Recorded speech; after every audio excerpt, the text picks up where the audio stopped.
So migraine is thought to be basically a hyperexcitability of the brain, almost like a seizure.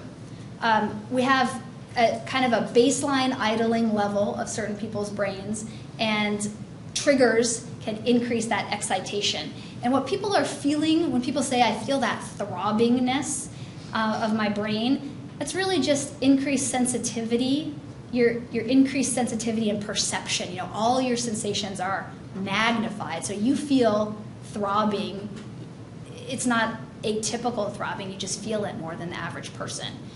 Now, yes, there are some vascular changes that happen in migraine, but it doesn't seem like they are, it seems like it's just that the blood vessels are a little bit more reactive than typical other blood vessels. So that may just be due to the overall neurologic process that's occurring. It's not like the blood vessels and the change in the blood vessels is causing migraine. So it's not really called a neurovascular disease. It's more in the category of almost epilepsy now. It's an endogenous kind of hyperexcitability problem with the brain. Yes? Could you describe?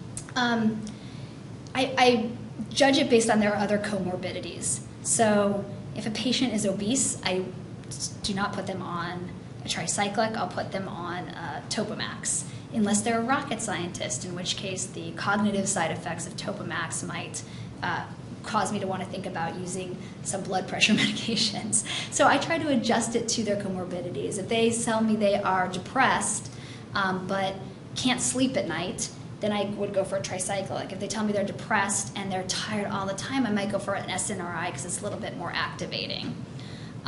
If they are very wary of side effects because they always have to be at the top of their game, then I'll start with maybe a blood pressure, like a propranolol or verapamil, because those have minimal cognitive side effects. They still have some side effects. So I try to adjust, or if they have hypertension also, I'll talk to their primary care doctor. Maybe we can stop their ACE or their ARB and put them on a calcium channel blocker instead. So I'll try to work with their comorbidities and decide it. The best evidence is for amitriptyline and propranolol and Topamax. And amitriptyline and propranolol just because they're the oldest, really, and the best studied. But I think that probably nortriptyline is also kind of right up in there, and I like nortriptyline because it has a little bit less side effect profile than amitriptyline. And then Topamax also is really well studied, but again, you're just trying to manage the side effects and choose the right comorbidities for the patient, so the patient can have the fewest medications possible.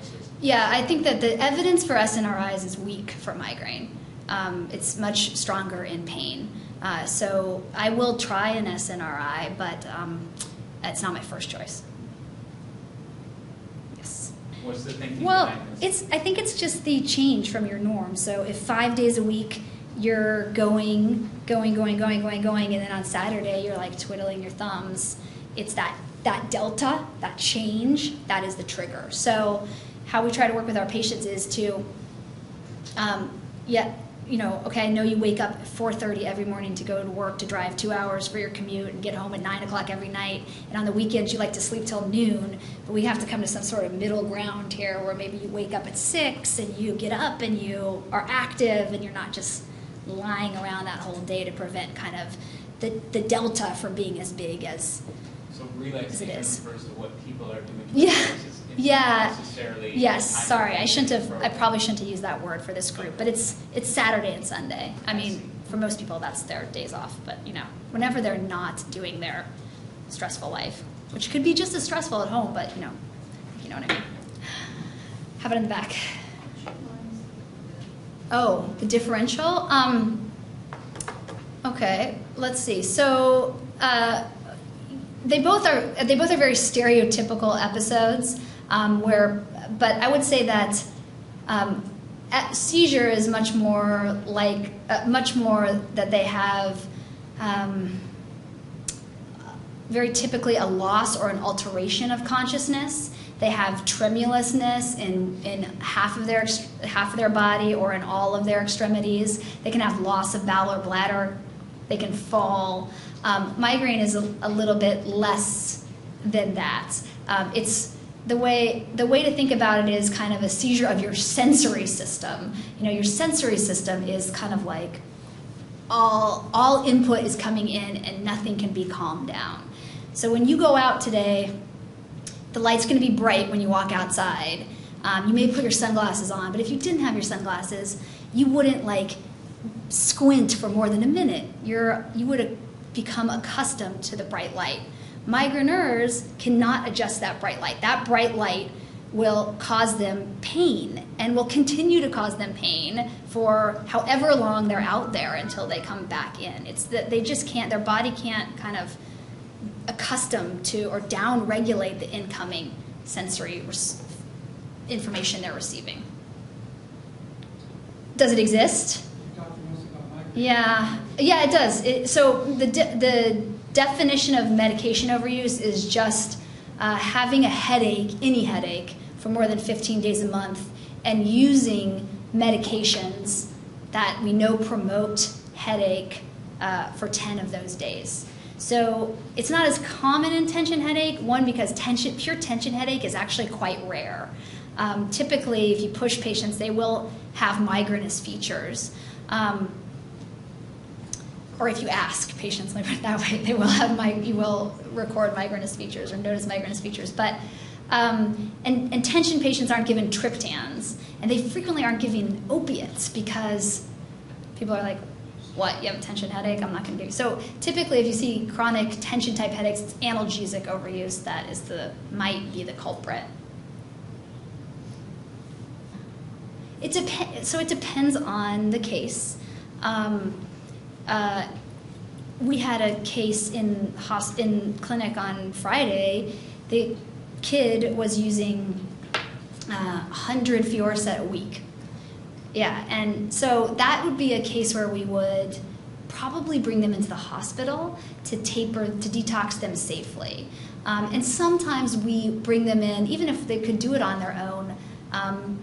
They have tried in the past and they can't, or they don't have the appropriate coping structure set up to do it on their own. So we might bring them in and give them some IV, usually ergotamines, dihydroergotamines, while we take them off their opiates and take them off their whatever to try to help that process. But I'm pretty adamant, if my patients have any resources, that I will not bring them in the hospital until they've established care with a pain psychologist before, because the relapse rate for medication overuse headache is so high that it's just a wasted hospital stay if they don't start developing some strategies for managing their pain other than medications.